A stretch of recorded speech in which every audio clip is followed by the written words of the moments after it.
ഗോത്ര സമൂഹം ഉൾപ്പെടെ പാർശ്വവൽക്കരിക്കപ്പെട്ട വിഭാഗങ്ങളുടെ ഭക്ഷ്യഭദ്രത ഉറപ്പുവരുത്തണമെന്ന് സംസ്ഥാന ഭക്ഷ്യ commission chairperson doctor Jinu Zachariah Oommen.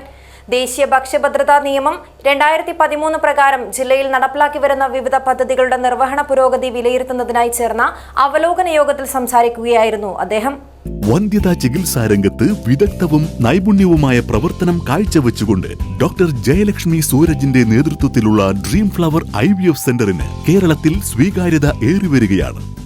Dream flower IVF centre, bank road, Kasaragod.